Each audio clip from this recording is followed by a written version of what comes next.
Thank you very much. I appreciate it. Yeah, this is going to be a little bit of a different presentation because rather than getting into nuts and bolts, I'm going to speak from my world as a business consultant. As someone who's worked in this space for 17 or 18 years with a lot of iTads and mobility companies, being Switzerland, I'm invited in a lot of places. I'm exposed to a lot of information without people even sometimes asking for an NDA. So I see a lot of things. I have a different perspective than the people who do this every day. But I'll start with a story. Some friends of mine a couple of years ago called me and said, hey, can you come out and see us? I'm from Pittsburgh, Pennsylvania. They're from Philadelphia, a 5-hour car ride away. They said, how soon can you come out? And I said, well, what's going on? They said, well, we're stuck. I said, okay, define stuck. Are you on the side of the road? You need me to call a tow truck? Did you fall in a hole? What is stuck? They said, no, we haven't grown in 3 years. I said, oh my God, are you all right? And they said, well, we're profitable still. We haven't lost a single customer. So we're still profitable. We're maintaining what we have, but we haven't grown and we don't know why. I said, okay. So I made arrangements to go out and spend a couple of days with them. I start with what I call a discovery session. It's basically a business audit. I want to understand what they're doing, what's working, what's not working, look at the gaps, and then come up with a strategy. So they took me on a tour of the facility. And once we were done, we adjourned to their conference room, and I said to them, guys, let's role play here for a minute. Let's pretend that I'm Batman. No, I mean, let's role play for a moment here, and let's pretend that I'm a potential customer, and I just toured your facility. So what I have to say to you is, nice facility, guys, good capabilities, good people. You seem like nice guys, but honestly, there's dozens of companies that do exactly what you do. And as far as I can tell, the same way. So why would I do business with you as opposed to one of them? They're sitting on opposite sides of the table, one to my left, one to my right, so they start this. They just kept looking back and forth at each other, and finally at me, and after a couple minutes I said, guys, my neck's getting sore watching this tennis match. Do we have an answer? They said, well, no.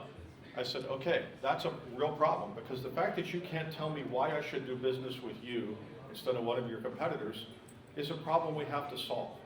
And in my world, we call that a unique value proposition. It's your differentiator. It's the why you question. In other words, why would someone do business with you? We can all answer that question from a personal level, like why would someone want to work for us, work with us, go on a date with us, whatever. We can answer those kinds of questions about ourselves, but can we answer those questions honestly about our business? And if not, if you don't have a quick answer ready, that's something you need to address, because if you're going to future-proof your business, if you're going to evolve that business and stay relevant, you need to be able to ask or answer the why you question, because everybody asks it consciously or unconsciously. I don't care if you're buying a car, a house, jewelry, clothing, it doesn't matter. When you have all the choices you have in the marketplace today, why you is important. And please, don't go on price. That's suicide, folks. I've been doing this for over 40 years. If you're selling price point alone, that's a nuclear war. There's no winner, all right? Not only that, but if your value prop is, oh, I'm cheaper than everybody else, well, guess what? As soon as I find someone cheaper than you, I'm kicking your ass to the curb because you have no value to me. None. Or if you say, I have the best customer service, prove it. If you have a J.D. Powers Award or Consumer Reports Award or something like that that proves you have the best customer service, no. Then why are you telling me that? So if you can't prove something that you're better, you have nothing. So working on that unique value proposition is important. So consider what you're doing today and how can you do it differently, how can you do it better, maybe through a partnership, acquisition of new products, services, technology, like automation, for example, that can improve your efficiencies and your output. What can you do differently that gives people a reason to do business with you? Unique value proposition. Why you? It's probably the number one thing that I do on a daily basis with my clients, and the rest of our firm does as well, is help people not just craft a story and spin it, but come up with something that sets them apart in the marketplace, gives them something to talk about and market. Not just a new product or service, but something that gives them a competitive advantage in the marketplace. Folks, it's essential. Businesses adapt or die. I'm soon to be 64 years old. I've been doing this a long time. There are only so many companies that are going to survive this space, because right now there's way too many me-toos in iTad, way too many me-toos in mobile. I don't care if you're a broker, trader, or if you own your own facilities, way too many me-toos where you can peel the label off of one, slap another one on. It's the same doggone business. It's an overcrowded market. There's more demand than supply right now. So the only way you're going to survive long term is to adapt.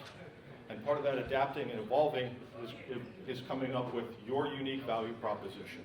What sets you apart, why people would want to work with you as opposed to one of your competitors. So that's really the essence of what I wanted to talk about today, was just kind of point that out, plant that seed, get people thinking about that, because if you want a future in this business, what you've done to get to this point isn't what you're going to do to get the rest of the way, all right? You have to change. I think it was Einstein who came up with the definition of insanity is doing the same thing over and over again, expecting a different result. And it's true. So doubling down on what got you here is not what will get you the rest of the way. You have to evolve. And your unique value proposition is going to be a big part of that. So that's my presentation. Are there any questions I can answer on the topic for anybody? Bob, I just wanted to say that you look 64, mate. Yeah. I love you. Smartest man in the room right there. And a best haircut, too. Although I used buff and polish on mine, so I think I got you a little bit today. Any other questions? Bob, you're too big for the buff polish machine of mine. I'm too big for the buff and polish machine? Yeah, your head is fitting in. Well, that's because it was made for Chinese people. They're a little shorter than me. Or is it, you're saying the size of my head's too big? Is that what you're saying, Elizabeth? Thank you. I appreciate that comment. Anybody else have a real question? Or just want to throw some more insults my way? That's okay, too, if you want to do that. Anybody else?